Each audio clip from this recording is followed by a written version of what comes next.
श्री शिवाय नमस्तुभ्यं। सनातन धर्म में भगवान शिव को सृष्टि के संहारक और कल्याणकारी देवता माना गया है। वे अनादि और अनंत हैं, जिनकी महिमा का वर्णन वेदों, पुराणों और शास्त्रों में मिलता है।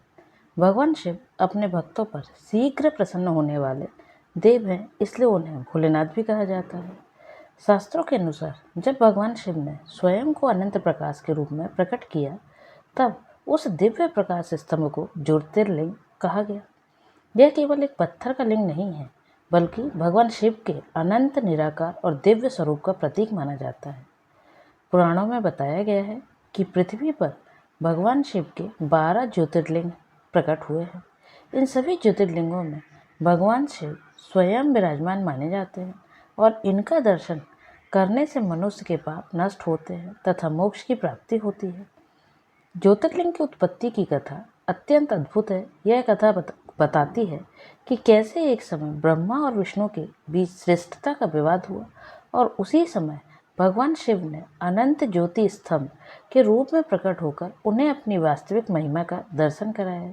उसी दिव्य प्रकाश से ज्योतिर्लिंग की परंपरा का आरंभ हुआ। अब आगे ज्योतिर्लिंग की मुख्य कथा सुनिए, जो इस प्रकार है। सोमनाथ ज्योतिर्लिंग। ज्योतिर्लिंग के प्रादुर्भाव की एक पौराणिक कथा प्रचलित है। कथा के अनुसार राजा दक्ष ने अपनी 27 कन्याओं का विवाह चंद्रदेव से किया था। 27 कन्याओं का पति बनकर देव बेहद खुश थे। सभी कन्याएं भी इस विवाह से प्रसन्न थी। इन सभी कन्याओं में चंद्रदेव सबसे अधिक रोहिणी नामक कन्या पर मोहित थे। जब यह बात दक्ष को मालूम हुई तो उन्होंने चंद्रदेव को समझाया, लेकिन कोई लाभ नहीं हुआ। उनके समझाने का प्रभाव यह हुआ कि उनकी आसक्ति रोहिणी के प्रति और अधिक हो गई। यह जानने के बाद राजा दक्ष ने देवचंद्र को श्राप दिया कि जाओ, आज से तुम क्षय रोग के मरीज हो जाओ। श्रापवश देवचंद्र क्षय रोग से पीड़ित हो गए। उनके सम्मान और प्रभाव से में भी कमी हो गई। इस श्राप से मुक्त होने के लिए वे भगवान ब्रह्मा की शरण में गए। इस श्राप से मुक्ति का ब्रह्मा देव ने यह उपाय बताया कि जिस जगह पर आप सोमनाथ मंदिर है, उस स्थान पर आकर चंद्रदेव को भगवान शिव का तप करने के लिए कहा। भगवान ब्रह्मा जी के कहे अनुसार भगवान शिव की उपासना करने के बाद चंद्रदेव श्राप से मुक्त हो गए। उसी समय से मान्यता है कि भगवान चंद्र इस स्थान पर शिव तपस्या करने के लिए आए थे। तपस्या पूरी होने के बाद भगवान शिव ने चंद्रदेव के से वर मांगने के लिए कहा। इस पर चंद्रदेव ने वर मांगा कि हे भगवान, आप मुझे इस श्राप से मुक्त कर दीजिए और मेरे सारे अपराध क्षमा कर दीजिए। इस श्राप को पूरी से समाप्त करना भगवान शिव के लिए भी संभव नहीं था। मध्य का मार्ग निकाला गया कि एक माह में जो पक्ष होते हैं, एक शुक्ल पक्ष और दूसरा कृष्ण पक्ष, एक पक्ष में उनका यह श्राप नहीं रहेगा, परंतु इस पक्ष में इस श्राप से ग्रस्त रहेंगे। शुक्ल पक्ष और कृष्ण पक्ष में वे एक पक्ष में बढ़ते हैं और दूसरे में वो घटते जाते हैं। चंद्रदेव ने भगवान शिव की यह कृपा प्राप्त करने के लिए उन्हें धन्यवाद दिया और उनकी स्तुति की। उसी समय से इस स्थान पर भगवान शिव की इस स्थान की उपासना करना का प्रचलन आरंभ हुआ तथा भगवान शिव सोमनाथ मंदिर में आकार पूरे विश्व में विख्यात हो गए। देवता की इस स्थान को नमन करते हैं। इस स्थान पर चंद्रदेव भी भगवान शिव के साथ स्थित हैं। अब आप सुनिए दूसरे ज्योतिर्लिंग की कथा, मल्लिका अर्जुन ज्योतिर्लिंग। कथा के अनुसार भगवान शंकर के दोनों पुत्रों में आपस में इस बात पर विवाद उत्पन्न हो गया कि पहले किसका विवाह होगा। जब श्री गणेश और श्री कार्तिकेय जब विवाद में किसी हल पर नहीं पहुंच पाए तो दोनों अलग अलग अपना मत लेकर भगवान शंकर और माता पार्वती के पास गए। अपने दोनों पुत्रों को इस प्रकार लड़ता देख पहले माता पिता ने दोनों को समझाने की कोशिश की, परंतु जब वे किसी भी प्रकार से गणेश और कार्तिकेय को समझाने में सफल नहीं हुए तो उन्होंने दोनों के समान एक शर्त रखी। दोनों से कहा कि आप दोनों में से जो भी पृथ्वी का पूरा चक्कर सबसे पहले लगाने में सफल रहेगा, उसी का सबसे पहले विवाह कर दिया जाएगा। विवाह की यह शर्त सुनकर दोनों को बहुत प्रसन्नता हुई। कार्तिकेय ने का वाहन क्योंकि मयूर है, इसलिए वे तो शीघ्र ही अपने वाहन पर सवार होकर इस कार्य को पूरा करने के लिए चल दिए। परंतु समस्या श्री गणेश के सामने आई। उनका वाहन मूषक है और मूषक मंद गति जीव है। अपने वाहन की गति का विचार आते ही श्री गणेश समझ गए कि वे इस प्रतियोगिता से, इस वाहन से नहीं जीत सकते। श्री गणेश के चतुर बुद्धि, तभी तो उन्हें बुद्धि का दिव्य स्थान प्राप्त है।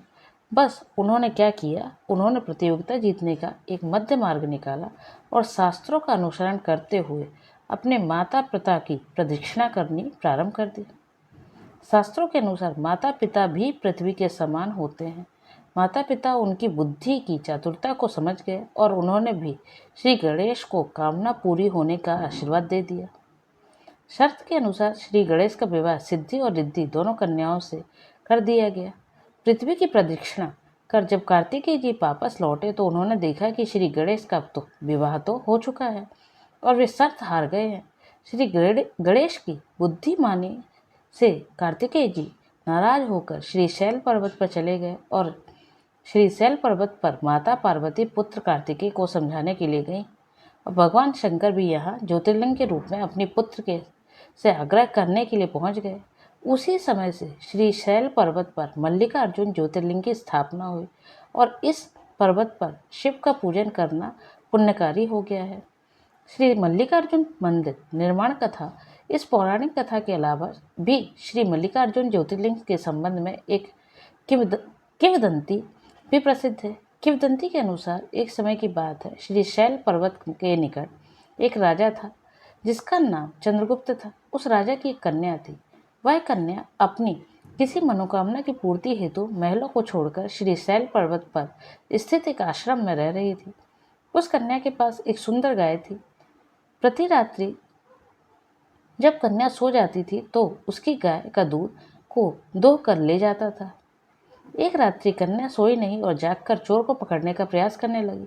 रात्रि हुई, चोर आया। कन्या चोर को पकड़ने के लिए उसके पीछे भागी, परंतु कुछ दूरी पर जाने पर उसे केवल वही शिवलिंग ही मिला। कन्या ने उसी समय उस शिवलिंग पर श्री मल्लिकार्जुन मंदिर का निर्माण कार्य कराया। प्रत्येक वर्ष यहाँ शिवरात्रि के अवसर पर एक विशाल मेले का आयोजन किया जाता है। वही स्थान आज श्री मल्लिकार्जुन ज्योतिर्लिंग के नाम से प्रसिद्ध है। इस ज्योतिर्लिंग के दर्शन करने से भक्तों की इच्छा की पूर्ति होती है और वह व्यक्ति इस लोक में सभी भोग भोग कर अन्य लोक में भी श्री विष्णु धाम में जाता है। अब आप सुनिए महाकालेश्वर ज्योतिर्लिंग। महाकालेश्वर ज्योतिर्लिंग की स्थापना से संबंधित प्राचीन कथा प्रसिद्ध है। कथा के अनुसार एक बार अवंतिका नाम के राज्य में राजा वृषभसेन नाम के राजा राज्य करते थे। राजा वृषभसेन भगवान शिव के अनन्य भक्त थे। अपनी दैनिक दिनचर्या का अधिकतर भाग वे भगवान शिव की भक्ति में लगाते थे। एक बार पड़ोसी राजा ने उनके राज्य पर हमला कर दिया। राजा वृषभसेन अपने साहस और पुरुषार्थ से इस युद्ध को जीतने में सफल रहा। इस पर पड़ोसी राजा ने युद्ध में विजय प्राप्त करने के लिए अन्य किसी मार्ग का उपयोग करना उचित समझा। इसके लिए उसने एक असुर की सहायता ली। उस असुर को अदृश्य होने का वरदान प्राप्त था। राक्षस ने अपनी अनोखी विद्या का प्रयोग करते हुए अवंतिका राज्य पर अनेक हमले की। इन हमलों से बचने के लिए राजा वृषभसेन ने भगवान शिव की शरण लेनी उपयुक्त समझी। अपने भक्त को पुकार सुनकर भगवान शिव वहां प्रकट हुए और उन्होंने स्वयं ही प्रजा की रक्षा की। इस प्रकार राजा वृषभसेन ने भगवान शिव से अवंतिका राज्य में ही रहने का आग्रह किया, जिससे भविष्य में अन्य किसी आक्रमण से बचा जा सके। राजा की प्रार्थना सुनकर भगवान वहां ज्योतिर्लिंग के रूप में प्रकट हुए और उसी समय से उज्जैन में महाकालेश्वर की पूजा की जाती है। अब आप सुनिए चौथे ज्योतिर्लिंग, ओमकारेश्वर ज्योतिर्लिंग।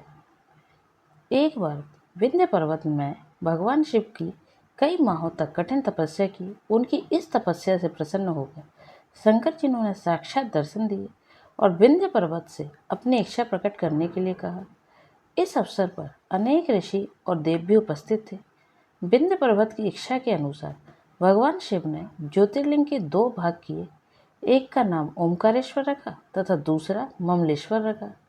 ओमकारेश्वर में ज्योतिर्लिंग के दो रूपों की पूजा की जाती है। ओमकारेश्वर ज्योतिर्लिंग से संबंधित अन्य कथा के अनुसार भगवान के महान भक्त अम्बरीश और मुचुकुंद के पिता सूर्यवंशी राजा मांधाता ने इस स्थान पर कठोर तपस्या करके भगवान शंकर को प्रसन्न किया था, उस महान पुरुष मानधता के नाम पर ही इस पर्वत का नाम मानधाता पर्वत हो गया। तो यह थी 4 ज्योतिर्लिंग की कथाएं। आगे की कथाओं से जुड़े रहने के लिए चैनल को सब्सक्राइब कर लीजिए। तब तक के लिए हर हर महादेव।